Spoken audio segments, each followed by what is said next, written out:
예, 2024년 12월 11일 음력으로는 11월 11일이 되겠습니다. 올해도 이제 한 20일 정도 남았는데요. 옆방에는 우리 아버지께서 또 우리 엄마께서 이제 내년이면 이제 그 90이 되니까 그래도 이제 그 가끔 아버지하고 서로 의견이 달라서 많이 그렇게 논쟁하기도 하지만 그 아버지하고 저하고 공통적인 그 목표, 이거를 목표 지향성이라 그러죠. 인사 조직론 쪽으로 보면은 목표 지향성이라 그러죠. 이 목표 지향성이 아버지가 내년이면 이제 90이신데 제가 맏아들이니까요. 이 목표가 바로 명문가를 만든다는 겁니다. 명문가를 만들어 보고자 하는 것이죠. 그래서 서경에 나오는 그 글귀인데요. 이 명문가를 만드는데 가장 그 중요한 내용이 저는 한 두서너 가지 이렇게 용어로 정의하고 있는데, 서경에 나오는 수부강령 유호덕 고정명이라는 말이 있습니다. 그걸 우리가 일명 오복이라고 하죠. 오복. 수라는 것은 생명에 대한 소중함을 기본적으로 알아야 되겠죠. 내가 어떻게 태어나고 부모로부터 수집해보는 신체의 발부란 말이 있지 않습니까? 그래서 생명에 대한 소중함을 우리는 기본적으로 잊지 않아야 되는 부분이 있죠. 그 다음에 사람이 살아가는 데 있어서 가장 중요한 것이, 가장 기초가 이루는 것이 이제 생계, 생존, 생식이죠. 생식, 생계, 생식이 이제 우리가 가장 인간의 삶에 또 생명을 가진 존재에서 가장 소중히 여기는 그 단어가 되겠는데, 이 삶을 살아가기 위해서는 기본적으로 생활을 해야 되니까요. 생계를 이끌어 가야 되니까 적절한 돈이 필요하다는 거죠. 예, 그것이 이제 적절한 돈을 필요로 한데, 개인의 능력이 탁월해서 자기가 충분히 그걸 보상받을 수 있는 실력이 있다면 좋겠지만, 때로는 게으르기도 하고 또 나약하게 생각해 가지고 빈둥빈둥 또 노는 놈들도 있죠. 그래서 이것을 경쟁 체제로 이렇게 붙이는 건데, 이걸 우리가 생존이라고 하는 것이죠. 그래서 우리가 그 삶에 있어서 기본적으로 적절한 생활을 유지하기 위해서는 적절한 돈이 있어야 되는데, 부라는 것이 바로 그 두 개를 이야기했죠. 강령이라는 것은 우리 그 집 같은 경우에도 뭐 이제 할아버지 할머니만 돌아가시고 저는 아버지하고 어머니 모시고 제가 이제 중간 허리가 되고 이제 애들 자녀들이 이제 있게 되니까 3대가 같이 있는 꼴이 되는 겁니다. 그래서 이 가정을 이루고 이렇게 지내는데, 옛날 사람들은 다 고생은 들였다 하고 또 옛날 방식으로 우리 아버지만 하더라도 내년에 90이신데 뭐 일제시대 때 태어나 가지고 그 다음에 그 국민학교 좀 다니고, 그 다음에 촌에서 한자 조금 배우고 이렇게 해서 농사만 짓다가, 이제 또 우리 아버지는 특히 몸이 불편하셔서 수족이 불편하시니까요. 이렇게 그 소아마비로 태어나셔 가지고 지금 이제는 우리 엄마가 아버지의 그나마 그 손발이 좀 되어주고 있죠. 그래서 손발이 되고 있는, 이거는 이제 현실적인 이야기고, 실제로 거기에서 일어나는 그 갈등을 보면 이 몸이 불편하게 되면은 할 수 있는 것들이 제한돼 있잖아요. 한계가 있고. 그러다 보면은 물 떠먹는 것부터 해서 못 닦는 것부터 그 어떤 일상생활에 일어나는 일을 원활히 하지 못한다는 것이죠. 그러면 원활히 하지 못하니까 옆에 사람들이 그걸 도와줘야 되는 것이죠. 그렇기 때문에 도와주는 것도 일시적으로 도와주는 게 있고요. 상시적으로 뭐냐면은 불가피하게 도와줘야 되는 경우가 있죠. 그래서 일시적으로는 잠깐 누구나 도와줄 수가 있지만 상시적으로 도와주는 입장이 되게 되면 거기에는 희생이 따르게 되는 것이고요. 그 희생이라는 속에서는 그 상대편에 대한 삶의 존재에 대한 기본적인 착취가 일어나는 것입니다. 그가 착취라고 말하면은 여기에서 어떻게 들리실지 모르지만 엄밀히 말하면은 착취가 되는 것이죠. 왜? 인간은 유일무이한 독자성을 가진 존재로서 자기가 스스로 자주적이고 자립적이고 자치적인 삶을 살아갈 수 있는 영혼이 무한정 발휘되는 생각하는 존재로서의 인간이잖아요. 그런데 그 수족이 불편함으로 인해 가지고 주변 사람이 상시적으로 영속적으로 죽을 때까지 그 얽매이게 되면 거기에는 반감이 일어나고 거기에 대해서는 갈등 요지가 있을 수밖에 없는 것이죠. 지금은 우리나라도 잘 살기 때문에 사회복지라는 이름으로 국가가 이걸 많이 대신해 주고 있지만 실질적으로는 여기에 대해서 많은 사람들이 이런 문제에 노출되어 있다는 것을 우리가 부인하지 못할 것입니다. 그렇기 때문에 우리 집 역시 그런 상황이라 그렇기 때문에 우리 엄마가 많은 뭐냐면은 일을 해야 되고요. 일을 하는 것이 여자의 몸으로서 많이 하게 되게 될 때 그게 뭐냐면은 한계가 부딪히게 되고 한계가 부딪히게 되면 악받치게 되는 것이고요. 악받치게 되면 말이 거칠어지고 말이 거칠어지면은 우리가 서로 사이가 안 좋아지는 것이죠. 그렇기 때문에 우리 집만 그런 것이 아니라 거의 대부분의 거의 한 99%는 사이가 좋지 않을 것입니다. 그것은 바로 우리 아버지가 불편함으로 인해서 일어나는 불가피한 인간 관계에서 일어나는 존재인 것이죠. 관계상에 일어나는 실존적 존재인 것이죠. 우리 실존적 존재, 인간이면 누구나 겪어야 되는 실존적 존재, 존재와 실존적 존재는 다른 것입니다. 자, 그래서 이 사르트르가 이야기하는 이런 그 실존적 존재,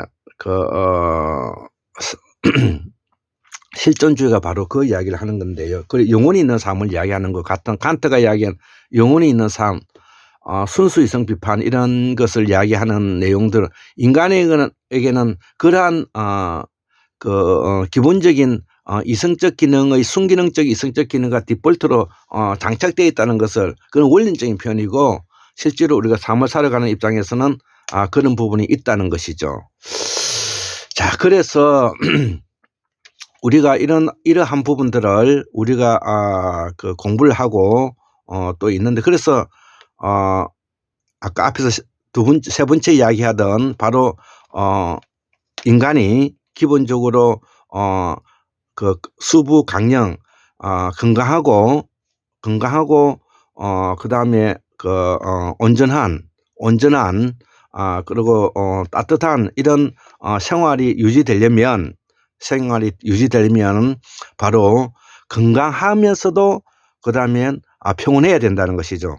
직구성은 뚜렷다 뭐냐면은 사후 쌓고 건강하기만 하고 사후 쌓고 이래도 안 되고 또 싸우기만 하고 평온은 한데 또 건강하지 않아서도 안 좋겠죠.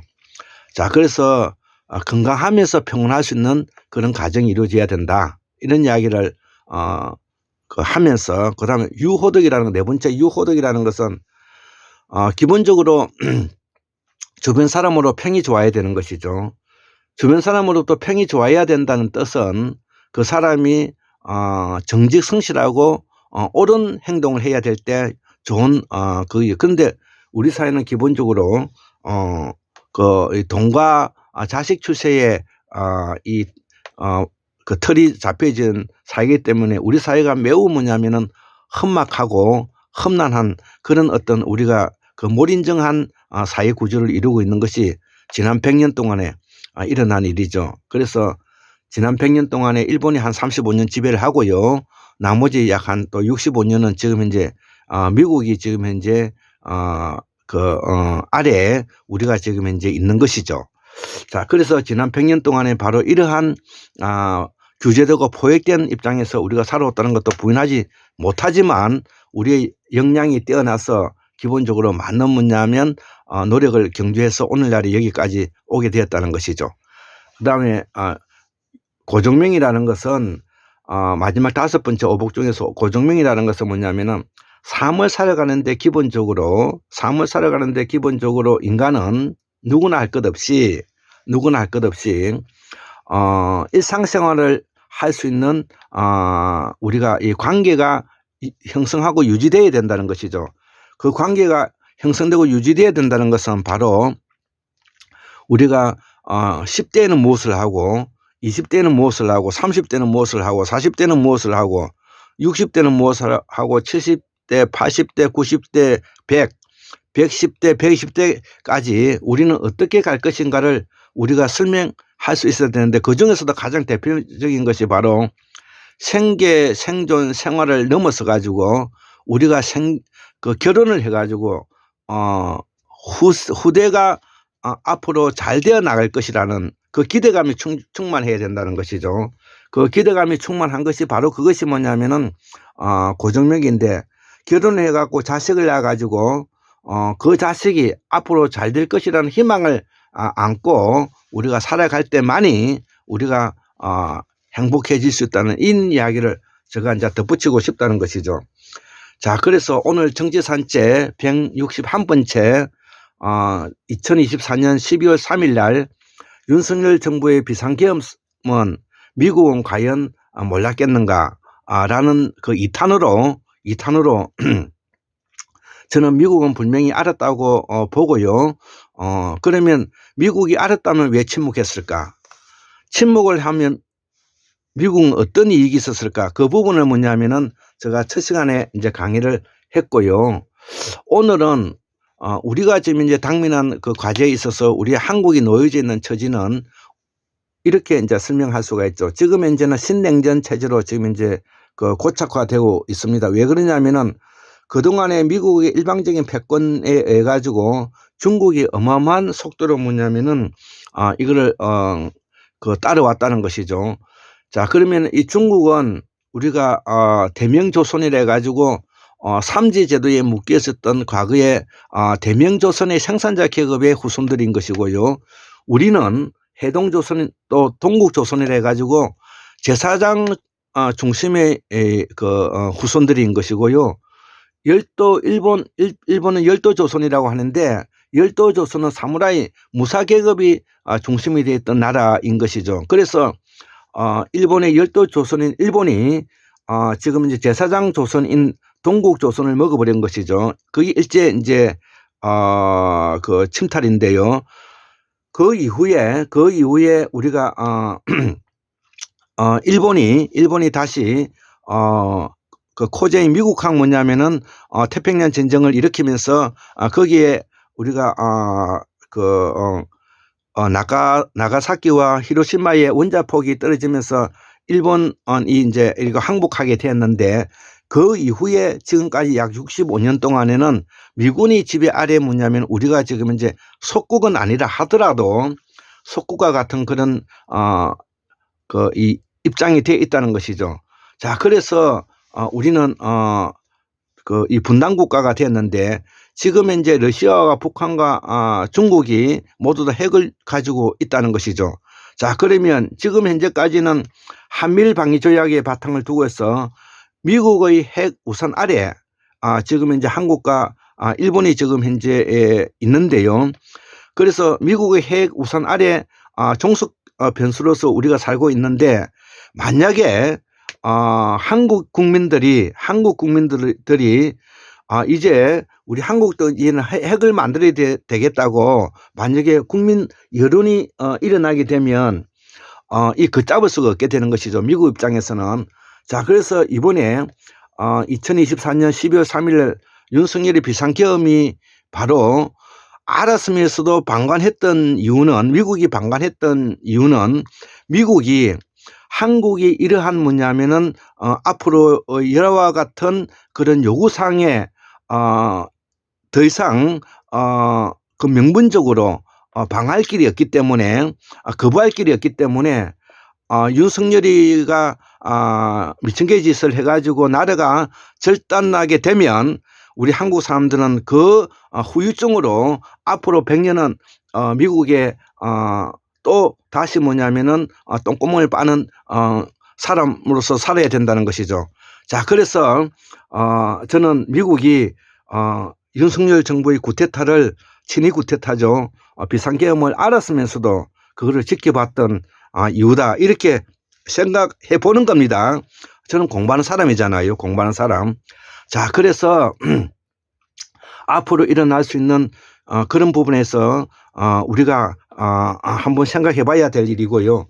자, 그래서 다행스럽게 우리가 비상계엄이 6시간 만에 해제됨으로 인해서 한국이 다시 주도권을 잡는, 국민이 주도권을 잡는 입장으로 나오게 되었다는 것입니다. 자, 그래서 여기서 또 다시 말씀드리지만, 이러한 윤석열 같이 미친개, 김건희와 같은 미친년을 우리가 뭐냐면은 그 대통령까지 밀어 올릴 수 있었던 그 원인을 제공했던 자들은 국민의힘도 아니고 바로 더불어민주당의 문재인과 조국, 그다음 이낙연과 임종석이, 그다음에 뭐냐면 노영규와 같은 사람들이 무능력과 무철학으로 그들이 그 원인을 제공했던 거라는 걸 제가 1차적으로 뭐냐면은 요번 두 번째에서도 제가 강조를 하고요.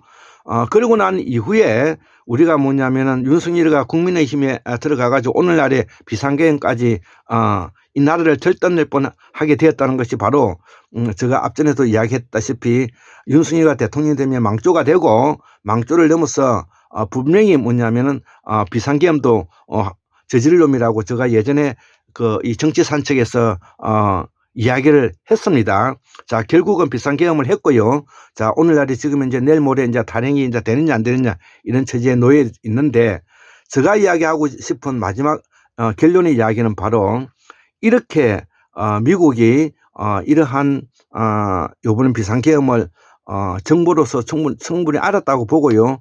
알았으면서도 이거를 방치한 이유는 바로 미국이 세계 전략 그리트 게임에서 바로 한국이 국민들이 핵을 만들겠다고 들불처럼 일어나게 될 경우에 미국에서는 그것을 거부할 명분이 없기 때문에 이번 기회에 윤석열이의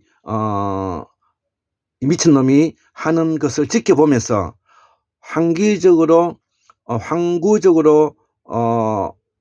그다음에 영속적으로 한국의 이 정치적인 군사적인 문제에 미국이 수뇌부들이 이거를 저는 방관했다, 이렇게 뭐냐면은 미루어 짐작해서 생각을 해보는 것입니다.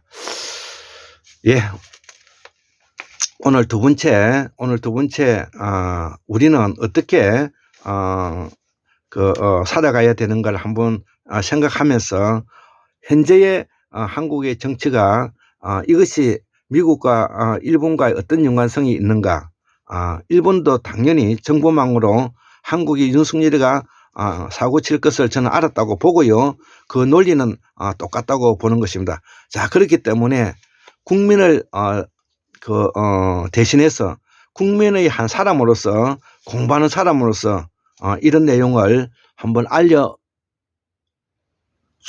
또 이 기록으로 영상으로 남겨놓아서 우리가 앞으로 후손들이 이런 것을 우리가